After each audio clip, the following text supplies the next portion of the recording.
right, welcome to another episode of Piecing It Together, the podcast where we take a look at a new movie and try to figure out what movies inspired it. And today on the show, we are actually taking a look at something, well, let me just say, we recorded this one a while back. This was recorded back before all of this coronavirus craziness, before theaters closed. I think this might have been my last in-person recording where I had someone here at my house recording in my little home studio. It is Josh Bell joining me for this one, and you've heard him many times on the show before. You've also heard him on Awesome Movie Year. Hopefully you're checking out Awesome Movie Year because we're in season 4 of that, and you should be listening. It's a great show. But we're going to be talking about Gretel and Hansel, which I just realized I pronounce Hansel like in Zoolander. Gretel and Hansel. But we're talking about Gretel and Hansel, and this is honestly one of my favorite movies I've seen this year. We initially planned on holding this one for when it comes out on VOD, which it is out now. You should go rent it if you haven't seen it yet. And it is a really cool reimagining of the childhood fairy tale, and we have a lot of puzzle pieces to get into on this one. It's a great conversation. And just going back to edit it is just such a reminder of the fact that things were so different a few months ago when we recorded this thing. It's so strange. But I do hope you enjoy it. And before we jump into that conversation, I do want to remind you, please make sure you're subscribed to Piecing It Together on your podcast app of choice. You can also rate and review us on Apple Podcasts or Podchaser. And you can follow us on social media at Piecing Pod. Join the Facebook group Popcorn and Puzzle Pieces. And with all that said, I hope everybody's doing all right out there. I know it's crazy times. It's been crazy times for a while now. But just listening back to this episode as I was editing it really got me all discombobulated here. So it's kind of a blast from the past. But anyway, let's get into this conversation about Gretel and Hansel. All right, so back on the show, we've got with us Josh Bell. How's it going, man? It's going well. How are you?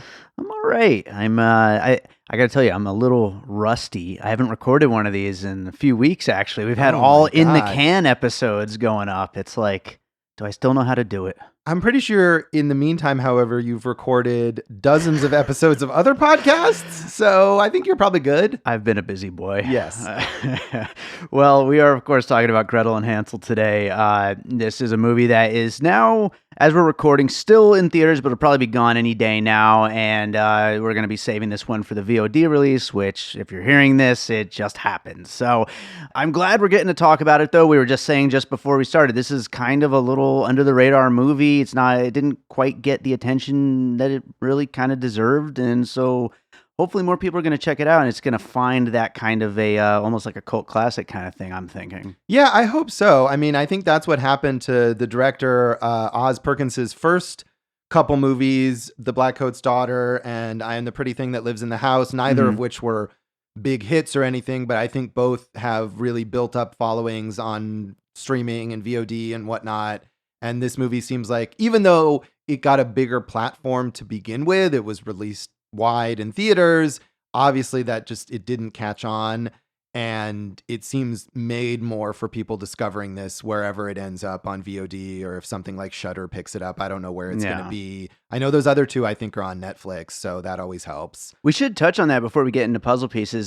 This is one of those movies where it's like, I'm glad it got a wide release. You know me, I love theatrically released movies, but it's like, why? What were they thinking exactly releasing this so big? It's a weird movie for that. It is a weird movie, and it's funny because, so right before, like maybe 2 weeks before this movie came out, we had the remake of The Grudge, which was directed by Nicholas Pesci, whose first two films, like Oz Perkins' first two films, were very small, kind of cult things, The Eyes of My Mother and Piercing, and were movies that I personally really loved. And so I thought, okay, this Grudge movie looks dumb, but this guy is really talented. I'm going to check this out. And then the Grudge movie was dumb.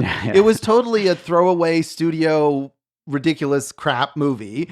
And so then a couple weeks later, it's like, okay, here's Oz Perkins, whose first two movies I think are really good. And now he's getting this big studio thing. It's just going to be a anonymous trash like The Grudge was. Right. And it's not at all. It's just as weird as his first two movies. And yeah, like you said, you watch this movie in the theater and you think, how did they expect a wide audience to appreciate this? Yeah, I'd love to see that, corporate meeting where they're like, "Oh, what did we do?" Right, when they see we gave this guy way too much freedom to make this movie. Well, I'm glad they did. That's for sure. I am as well. So let's get into some puzzle pieces. What do you got for your first one? All right. Well, I'm going to start with Neil Jordan's The Company of Wolves from 1984, which is another weird kind of artsy horror movie inspired heavily by fairy tales, mostly by Red Riding Hood and her grandmother and the kind of folk tales of werewolves, and also involving a teenage girl kind of coming of age and embracing dark powers, maybe related to these fairy tale characters, where she's sort of the Red Riding Hood figure, and Angela Lansbury plays her grandmother.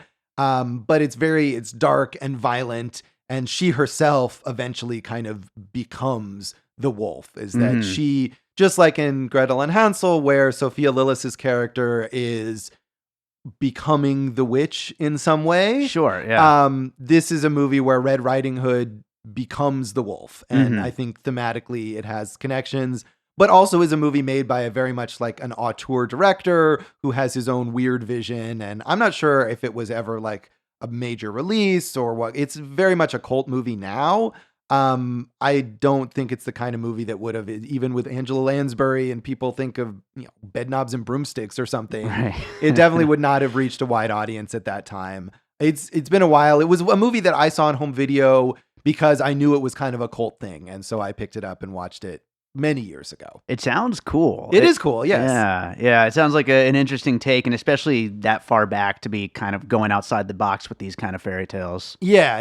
It's something, I mean, maybe, I don't know what you're going to mention. I left them out, but there are quite a few terrible, like, pulpy B-movie takes on Hansel and Gretel, but the more artsy fairy tales. I was actually trying to think about that, if I had seen any, because I know that it's a story that like has been used so many times over the years. I'm sure I've seen some, but I don't really have any examples in my pieces or anything. Yeah, like I mean, that. I've seen Hansel and Gretel Witch Hunters, the one with the like actiony one with Jeremy Renner and Gemma Arterton, I think is. Yeah, it sounds about right. It's very, very bad. All right, I'll go with my first piece, which is a fairly obvious one. I think some people, when they, even when they first saw the trailer for this movie, it looked like, oh, they're doing Gretel and Hansel by way of A24 horror films, and so of course I'm going to bring up The Witch. Okay, I have that on my list as well. Yeah, and I mean, it is just an incredibly bleak and very beautifully designed film. There's just some incredible cinematography, production design especially, just really stands out, and as well as the music, just the use of weird aspect ratios. It's just a lot of that odd art house cinema kind of a feel being filtering this classic children's story through. Yeah, absolutely. I had The Witch on my list, and I'm glad the music, I know as a composer you noticed that stuff, but yeah, the music in this movie is fantastic. Oh yeah. Very, like, it does a lot to contribute to the eerie, unsettling feel of this movie. Absolutely. Yeah, that music that will play into another puzzle piece coming up, but yeah, no, it's so just haunting and beautiful and just really, really huge. It's just like a hugely epic, cool score. I just love it. Yeah, I love it too. It is fantastic. All right, what do you got next? So my next piece is The Shining. Cool. Stanley Kubrick. I'm sure that Kubrick is a big influence on Oz Perkins, and The Shining, of course, is the horror movie that Kubrick is known for. But I mean, I think beyond that, and the kind of very meticulous composition of everything in this movie. Of course, The Shining, known for the ridiculous, elaborate sets that Kubrick had built for the interior of that Overlook Hotel. And I'm sure they didn't have the resources that Kubrick did in order to make this movie, but all the set design in this movie is so detailed and obviously all meant to contribute to that sense of horror. Like, just the spaces that the characters are in are really designed to unsettle you. Sure. And it also has that kind of cold, removed quality that Kubrick is sometimes contributes well, and I think sometimes is detrimental to the Kubrick films. Sure. But I mean, I think it works really well here, especially with a fairy tale that people are very familiar with, to kind of look at it in that clinical perspective. So and it's creepy. Sure. Just like The Shining is creepy. Yeah. It's very much disturbing and weird. So I'm sure that Kubrick has a lot of influence on Perkins. Oh, I think so. That like the symmetrical framing, Yeah. and like there's a lot there that I think completely makes sense to cite The Shining as a piece here.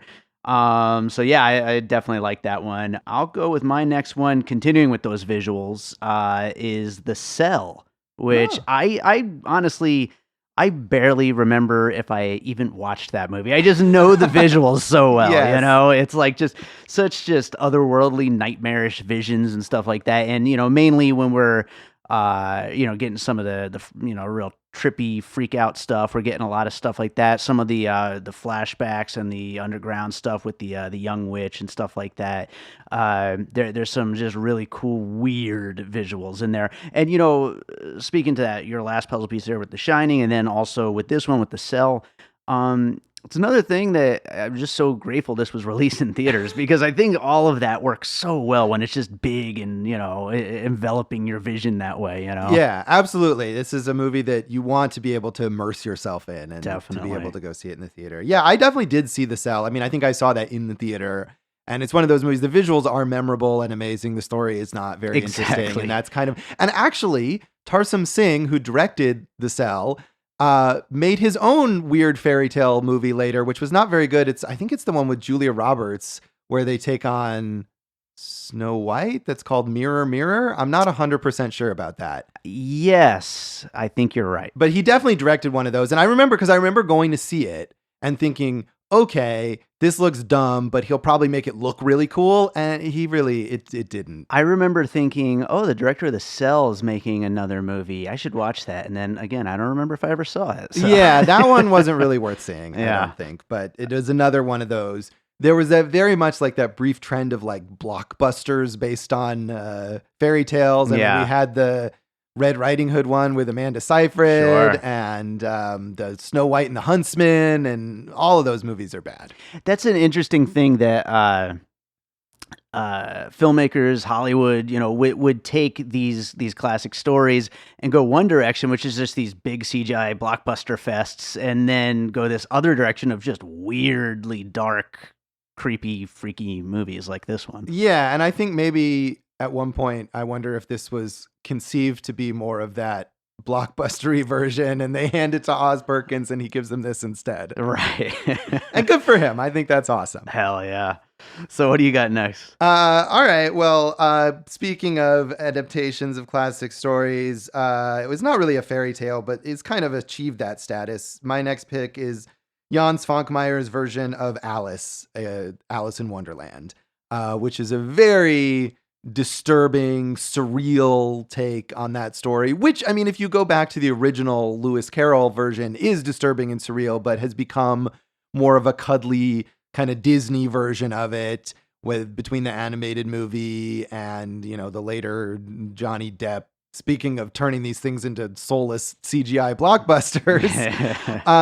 But Jan Svankmajer, who is I think he's Czech. He's known for a lot of his disturbing stop motion animated things. And this is a movie that combines some weird stop motion stuff with live action, and is just one of those things that it's been a long time since I saw this, but is one of those things where you think back on it and you think, is that a scene from that movie, or is that like a nightmare? I have that nightmare right, once? Exactly. Yeah. I've never seen that movie actually, but I know of some of like the shots and stuff from it, and it's just, oh my God. It's freaky. All of his stuff is freaky and weird and disturbing, but that's the one where he applies that to kind of this well-known story. I probably shouldn't watch it. I don't think I'd be sleeping. Yeah. Quite frankly. But yeah, no, that's cool. That's a good piece there. And it just goes back to that whole, just retelling these stories. And it really is a dark story to begin with, but telling it even darker and taking it to its extreme. Yeah. Or, going back to the original darkness, like, as I said, after it's become cuddly and family friendly, really going back to the grim fairy tale or to that Lewis Carroll story and getting the darkness of it back into it. Totally. So I am going to go with my next piece. I had mentioned the music coming into play. This is that one, but also a lot of production design and visuals and stuff as well. Panos Cosmatos Mandy from a couple of years ago, which I think, especially when we first see the house that the witch lives in. It reminded me a little bit of some of that, like the construction of just how weird looking and just there's something so off about the design of it all, and in such a great way, just such a really well done way that just kind of unsettles you and makes you think like that this just can't be right. This can't be real. And it's just it really sets you up in a way that is disturbing and really sells that fact that this, it's a big theme through the movie is that something seems too good to be true. It probably is too good to be true, and it definitely sets you up for that. Yeah, absolutely. I can see that. I'm not a big fan of Cosmatos really at all, but yes, I can absolutely see that. And his first movie as well, Beyond the Black Rainbow, has a lot of those similar elements to it. Yeah, and that Johann score, fantastic. Right? Yeah, I agree with you there. Yeah, I was a little underwhelmed with Mandy overall, but it does have some great good music. Yes, absolutely. Right on. What do you got next? So my next pick is Terry Gilliam's Tideland, which is another sort of. It's not based on a particular fairy tale, but it very much has the fairy tale tone to it about a young girl, younger than Gretel in this movie, more the age of Hansel in this movie, who uses her escape into kind of this fairy tale-ish fantasy world to deal with the horrible circumstances of her life, her junkie parents who've died of overdoses and left her stranded in this farmhouse with people who are not well-intentioned toward her. And that is an extremely dark, almost too dark and unpleasant movie as far as Gilliam goes. And maybe the more obvious Gilliam pick here would, of course, be The Brothers Grimm. Sure. But I think that movie is more of like a blockbustery kind of thing. Yeah, that takes that other direction, totally. Right, even though it explicitly takes on these fairy tales, whereas Tideland, which came out, I think, the same year, actually, that he made basically at the same time, goes in that much darker, weirder, like uncomfortable direction. Yeah. And with this young female main character who is having kind of a coming of age awakening into being dark and disturbing and the way that she ends up. So I think that probably fits here more. But Gilliam in general, like Kubrick, is probably, I would think, a big influence on Oz Perkins. Yeah, totally. I think that, those filmmakers totally inspired him. And I mean, Gilliam, just so much like weird imagery and stuff like that. Totally. Yes. That's actually a great pairing with my next pick. So I'll just jump right into it. And that is Pan's Labyrinth. Oh, I had that too. Yeah. You did. Absolutely. But I mean, of course you got the girl escaping her harsh reality for this fantasy world, but then also just the whole setting at the table with the creature and the food and just being just totally like sucked in, Yeah, absolutely. I agree. I did have that down on there, and I think you could add Del Toro as someone who clearly has a lot of influence on Perkins here. Totally, absolutely. So all right, what do you got next then? Okay, so well, my last one, although I did kind of want to do a brief little mention of something else that's not that relevant, but sure. So my last one is a movie that I don't think I've seen since I was a child. It's Return to Oz, the sequel to The Wizard of Oz, starring Fairuza Balk, which I wanted to mention this not because I particularly remember that much about it, but because, I mean, actually, in a way, like I was saying about the Jan Svankmajer movie, it's one of those things that's so disturbing, and especially because it was seen by so many people when they were children, that you don't know, you have the fuzzy memories of like, is that something that I dreamed, or is that something that really happened? And I think this movie has kind of come back into the pop culture conversation a little more recently because it's available on Disney Plus. And all of these people reminiscing about having seen it as a child and how it like scarred them, that after having watched The Wizard of Oz, which, I mean, I guess has some creepy moments like flying monkeys and whatever, but is really G-rated and family friendly. And of course, it's from 1939 when that kind of really intense, scary stuff wasn't being shown.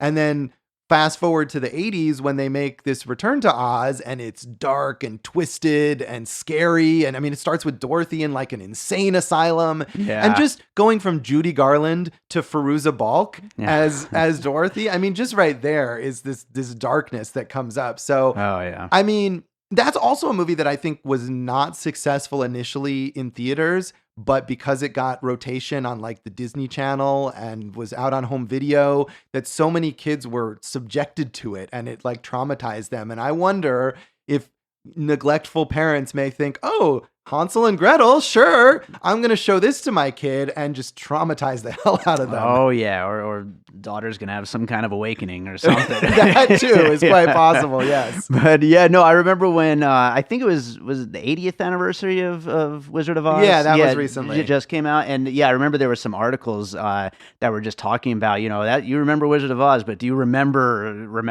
Return to Oz? And they'd have, like, clips and stuff. And, oh, yeah, it's freaking weird. It is, That is a weird-ass movie. Yes. All right. Well, I only have one more piece, actually, as well. So my last one, and honestly, I kind of lazied out here, but I just put down Star Wars in general. I didn't really put a specific one. Yeah, but no, I just, like the evil master who was trying to bring, the girl to the dark side of her powers and stuff like that. I feel like, you know me, I'm not a big Star Wars guy. I feel like that's a running theme through a lot of the Star Wars movies, trying to bring people to the dark side. Right, yeah, especially in the more recent ones with Rey, because you have the young female protagonist as the one who's being tempted to the dark side. I can see that. Yeah, they have the power within them. They have to awaken it, but then are they going to use it for good or not? All right. So, that's fair. That's fair. It works. It does work. I like that piece. Yes. I don't care what anybody says. No, I'm all for it.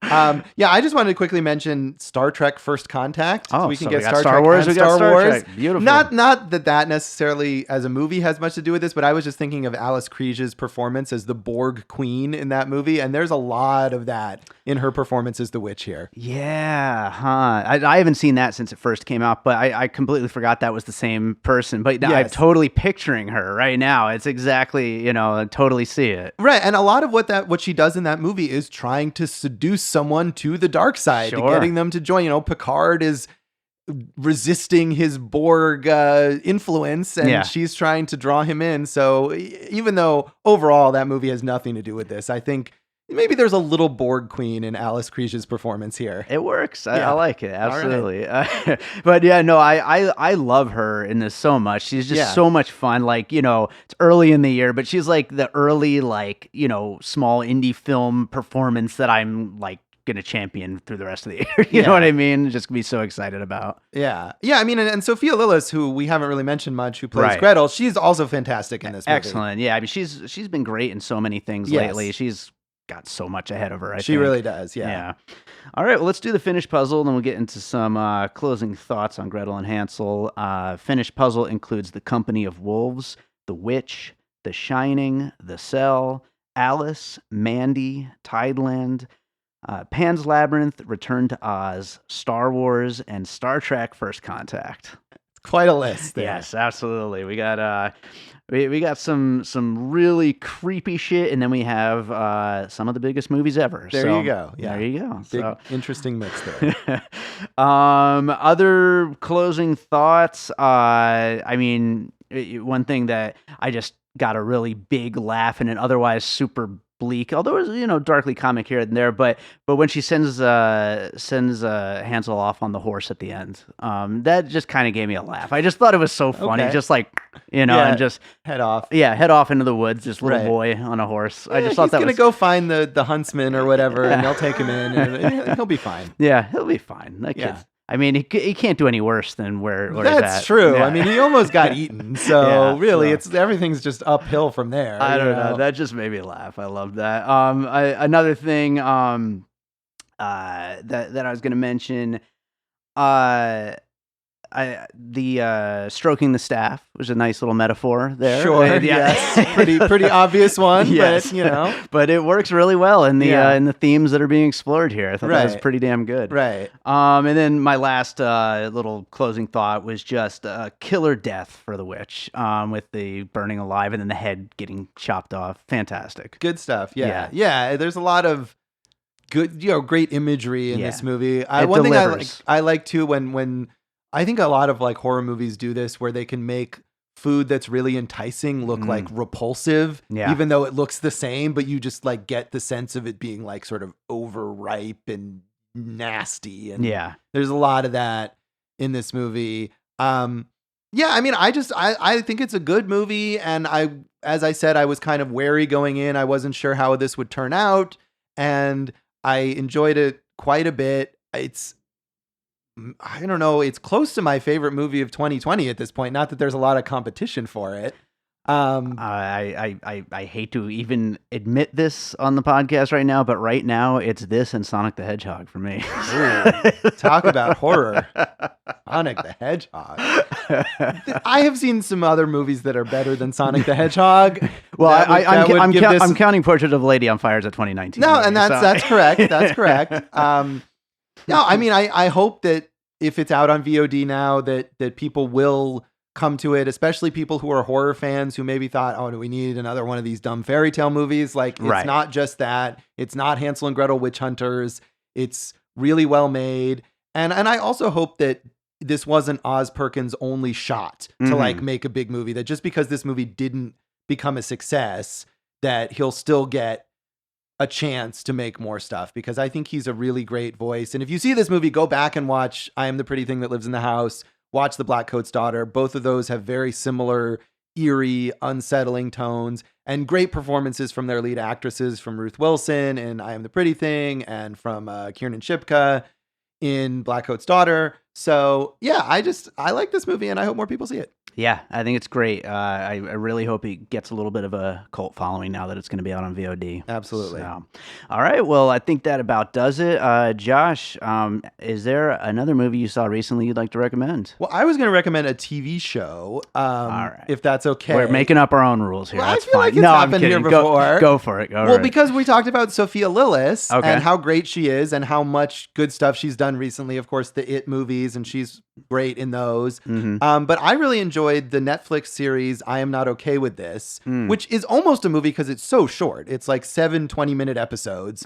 And you can easily get through it. It's from some of the creators behind The End of the Fucking World, which I actually really did not like. And this is more of it's less of an abrasive tone than that. Sophia Lillis plays this kind of outcast teenager who discovers that she has these telekinetic powers. She can't quite control them. So it's got a little bit of Carrie in it, but it's also very John Hughesy, even though it takes place in the present day. It's got a lot of cool, fun retro stuff to it, soundtrack wise and fashion wise. And Sophia Lillis is just so appealing as this character who's kind of a jerk a lot of the time, as teenagers often are. And especially if she discovers these powers that she can use against people who've been bullying her. But she's just relatable in that kind of teenage dirtbag way. It's a funny show. It's well plotted and well paced and leaves you with interest to see what happens next. So easy to watch on Netflix. I Am Not Okay With This. Sounds like a little connection to Gretel there as well with that her powers, too. Yeah, right? Yeah, I like it. All right, cool. Well, why don't you tell people where they can find your work? Well, of course, you can listen to Awesome Movie Year, the podcast that I co-host with comedian Jason Harris, and that is produced by the great David Rosen. Ah, thank you. Check that out at awesomemovieyear.com or wherever you listen to podcasts. You can also find my movie reviews and other things at joshbellhateseverything.com, at Josh Bell Hates Everything on Facebook, and at Signal Bleed on Twitter. And if you're in Las Vegas, you can watch me on KTNV Channel 13 on Fridays at 11:15 a.m. and on Sundays at 6:30 p.m. I always love watching those when I can catch them. They're a lot of fun. I love the reaction from the hosts to you and your whole thing. Oh, thank you. Yeah, it's a lot of fun. I think we have a good time there, and they are very indulgent of me on those TV stations, which I appreciate. All right. Well, thanks, Josh, for being here as always, and looking forward to doing more with you. Thank you.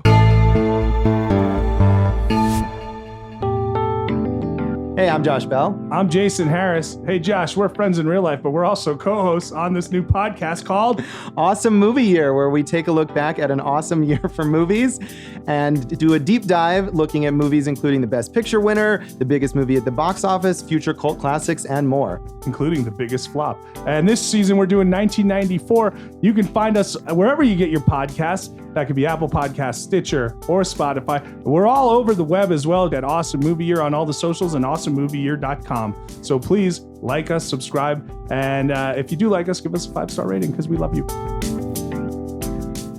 All right, so I hope you enjoyed that conversation about Gretel and Hansel. Definitely, if you haven't seen it yet, make sure you go rent that because it is truly one of my favorite movies of the year, and I find that so strange because I'm not a big horror guy normally. I always say that, and my friends like to make fun of me for saying that, but it is true. I'm not the biggest horror guy in the world, but I really like this movie. It's great, so go check it out. Not enough people have. And I hope you enjoyed also the fact that that was a little blast from the past. I didn't listen back to the whole thing, but I don't know if we maybe encouraged anybody to go out and get outside and go have fun and be around your fellow human beings. Don't do that if we said to, because we're still in quarantine. Of course, things are starting to lighten up at this point, but you shouldn't just go out just for the sake of going out. Go out because, you have to, but don't go out for just to have fun. It's not necessary. Stay home and listen to podcasts. Why don't you subscribe to Piecing It Together? That's a great idea. You could do that on any of the major podcast apps. You can also rate and review us on Apple Podcasts and Podchaser. And you can follow us on social media at Piecing Pod. Join the Facebook group Popcorn and Puzzle Pieces.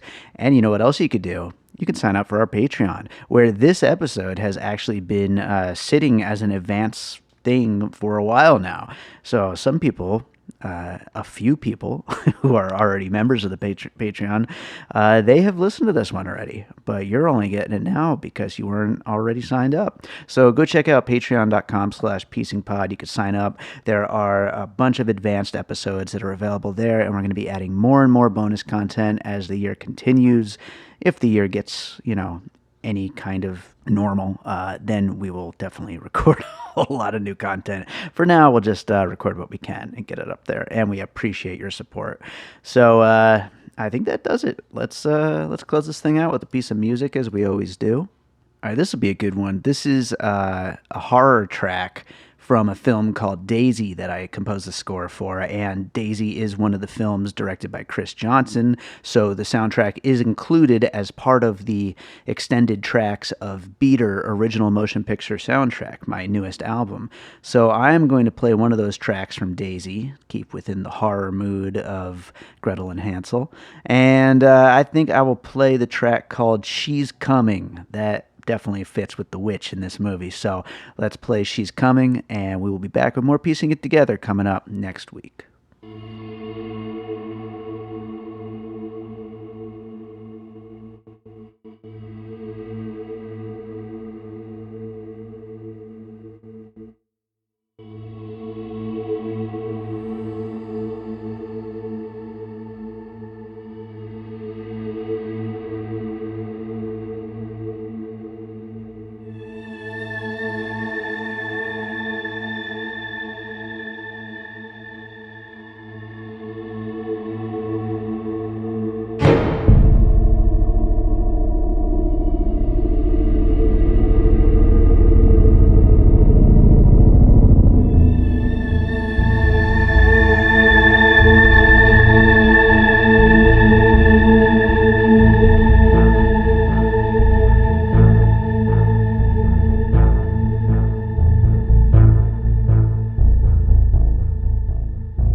and all points west.